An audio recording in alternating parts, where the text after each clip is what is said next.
Sani Patinama, pemain keturunan Indonesia yang bermain di Liga Norwegia. Selangkah lagi, ia akan resmi menjadi warga negara Indonesia. Perjalanan Sani Patinama mendapatkan paspor Indonesia cukup berliku. Berikut kisah Sani Patinama.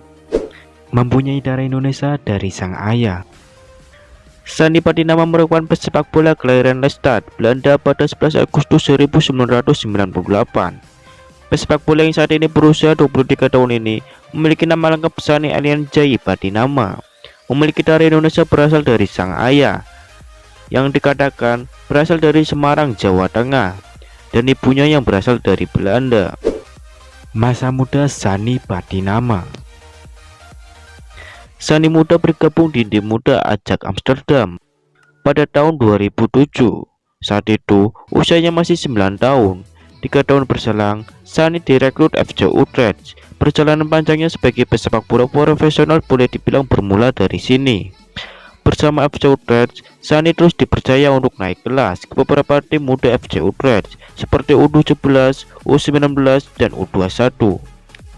Setelah kenyang pengalaman di tim muda, Sani akhirnya bermain untuk tim senior. Untuk pertama kalinya pada tahun 2019, bukan di Ajax atau di Utrecht, melainkan di SC Telstar. SC Telstar adalah tim yang berlaga di divisi 2 Liga Belanda.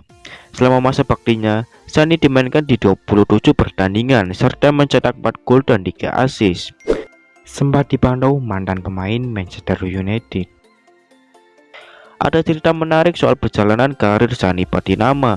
Pemain yang saat ini membela Viking FK itu ternyata sempat menjadi perhatian ex pemain Manchester United, yaitu Erik Nevland, yang berstatus kepala pemandu bakat di FC Groningen, dan Viking tertarik dengan bakat Patinama. Tertarikan mantan pemain Manchester United saat itu, Patinama dilepas oleh klub Belanda, Telstar. Nevland pun mencoba untuk datangkan Patinama ke Viking FK. Saya sering mendengar rumor soal perpindahan klub. Seminggu kemudian, Viking memberitahu saya bahwa mereka ingin membeli saya, ucapnya. Sani melakoni debutnya di bulan Mei 2021 dalam laga melawan Rosenborg BK, klub kudu waktu lama. Di kesempatan ketiganya, ia sudah menjadi man of the match dalam laga Viking FK versus Mendalen FI. Kisah mengharukan dari Sani Patinama. Segera menjadi WNI, Sani Patinama memiliki kisah yang cukup mengharukan. Dia membagikan ceritanya melalui laman Instagramnya pada bulan Juni tahun lalu. Proses naturalisasi yang dia jalani tidak lepas dari peran sang ayah. Seperti diketahui, ayah Sani Patinama berasal dari Semarang dan ibunya asal Belanda. Ayah Sani memiliki mimpi untuk membawa keluarganya ke Indonesia. Ketika saya masih kecil, dia selalu bercerita kepada saya, saudara-saudara saya, bagaimana dia dibesarkan di Semarang dan betapa indahnya Indonesia. Mimpinya adalah pergi ke Indonesia bersama seluruh keluarga, tetapi sayangnya ayah saya meninggal hampir 6 tahun yang lalu, tulis Sani Patinama. Sebagai gantinya, Sani memiliki tekad bulat untuk menjadi warga negara Indonesia agar bisa memperkuat timnas Indonesia. Sungguh menyakitkan tidak bersamanya lagi, dan dia menyaksikan langkah yang saya ambil untuk bermain untuk tim nasional. Untuk alasan ini, tim nasional akan memiliki arti yang lebih dalam bagi saya. Setiap kali saya memakai bajunya, saya akan berjuang untuk negara ini dan untuk ayah saya, tutup Sani.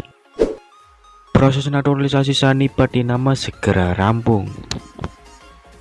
Pemain yang berposisi back ini sebenarnya akan menjalani proses naturalisasi bersama Jordi Amat dan Sandy Walsh. Namun, saat dua rekannya terbang ke tanah air, Sani masih dibutuhkan oleh timnya di Liga Norwegia, Viking FK. Akibatnya, dia masih belum menjadi warga Indonesia pada Piala AFF 2022 lalu. Terbaru, Ketua Umum PSSI Muhammad Irawan membawa kabar gembira. Setelah semua proses yang ditempuh, Sani Patinama akan menjalani Sumpah WNI pada 24 Januari mendatang. Hal ini membuat Sani kemungkinan besar bisa tampil di FIFA Matchday pada bulan Juni mendatang. Alhamdulillah, di hari Jumat yang berkah ini saya mendapatkan informasi dari Bung Hamdan Hamedan bahwa proses naturalisasi Sani Patinama telah mencapai langkah terakhir. Insya Allah, Sani akan mengucapkan sumpah warga negara Indonesia pada Selasa 24 Januari 2023, kata Muhammad Irwan di laman Instagram pribadinya.